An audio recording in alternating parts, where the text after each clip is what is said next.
Hey friends, this is Aiden, and welcome to the Beyond Stigma Show.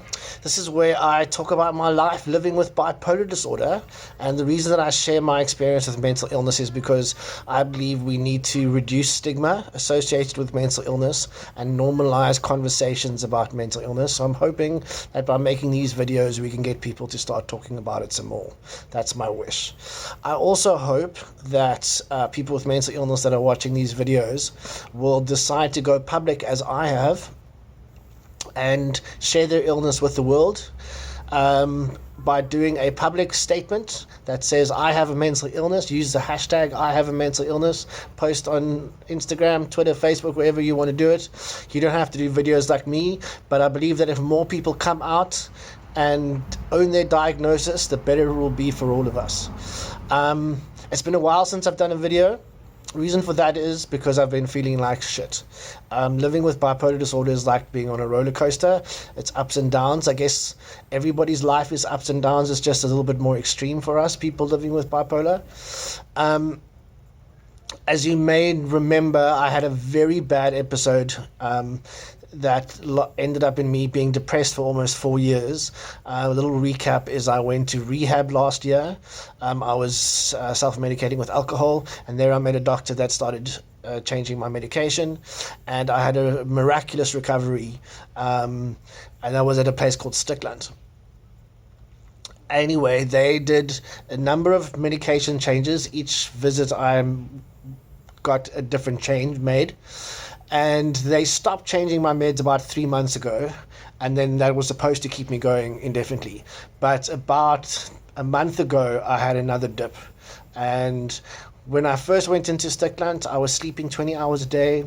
I was suicidal. It was a shit show. It wasn't good at all. This last depression that I've just come out of now didn't last very long, and I'm very grateful for that, and it didn't go as deep and dark as my last one. I went to, because I now go to Stickland to get my medication and to see doctors. I see a different doctor every time sometimes because they're on rotation. I went about a month ago to get my meds, and I saw the doctor and I said that I'm not in a good space, and she agreed to increase my antidepressants.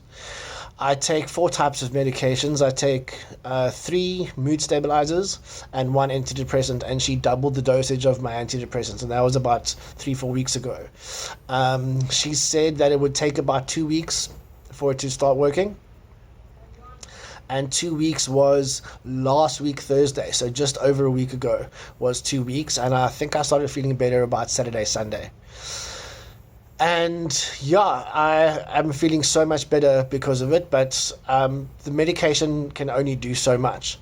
The main message that I have for this video is actually the things that you can do over and above medication in order to be well.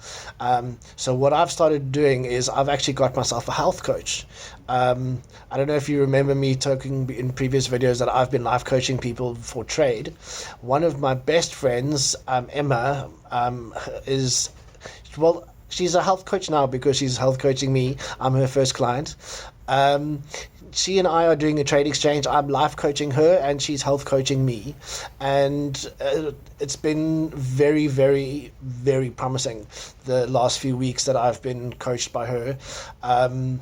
I have been drinking water, like 12 glasses of water a day.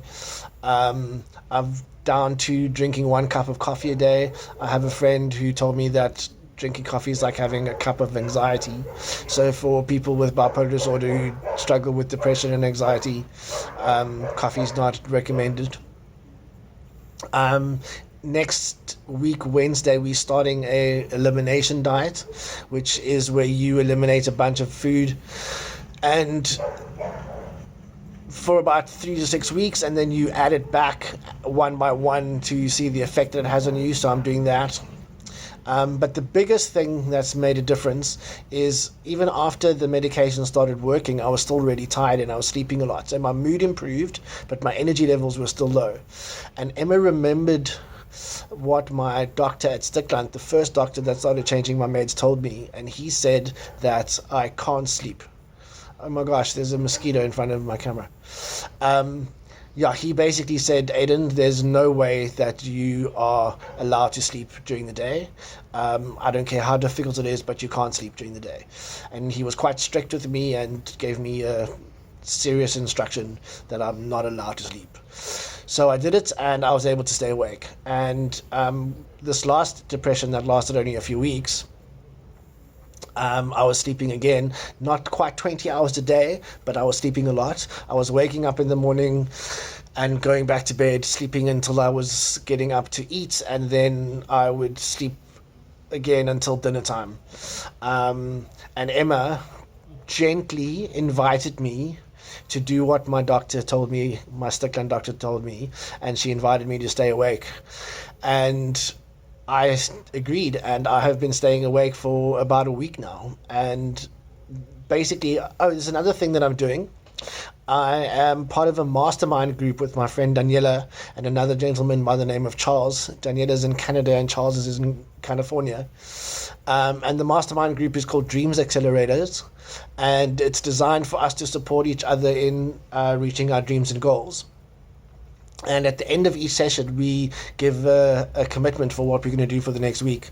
So my commitment on Sunday evening when we do our sessions, my commitment on last Sunday was to stay awake every day for the week. So that was all I committed to doing. I didn't commit to doing anything else. I didn't have anything else on my plate.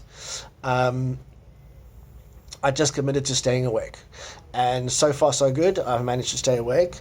And also with Emma, I've been putting together a morning routine. Emma introduced me to a wonderful woman who sadly has passed away, called Louise Hay. And she invited me to do a morning and evening meditation with Louise Hay. And I've been doing that as well. And that was on YouTube, and YouTube recommended another video of Louise Hay's. It was an hour and 40 minutes with different audios that she's recorded in the past. And in it she shared wisdom on a bunch of different subjects and also a list of affirmations. So now I have I listened to all of the different affirmations that she recommended, and I've come up with 5 that I'm going to be saying for myself around health and wealth, because that is the 2 things that I need most in order to be mentally well. For my mental health, I need to be physically healthy, and I need to make money to pay back my parents. So I've now got affirmations about health and wealth, and I'm very excited about that. And I actually want to just take this moment to dedicate this video to Emma, because she actually invited me a few days ago when I first started feeling better to do a video, and she actually invited me to do a video when I was still feeling shit, and she said it would be authentic for me to shoot a video and show me when I'm not doing well, but I wasn't brave enough. So I'm finally doing a video. So Emma, this one's for you. I love you very much.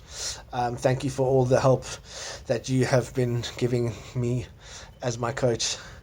So yeah, I think it's enough time that I've been on this video today. I will be doing videos more regularly from now on. So here's just the last invitation to anyone out there who's watching this video to please share and comment and ask me questions, give me advice, let me know what you're thinking about what I've shared in this video. And if you have a mental illness, please be brave and own your diagnosis and come out and use the hashtag I have a mental illness. Okay, that's me for today. Thanks, much love.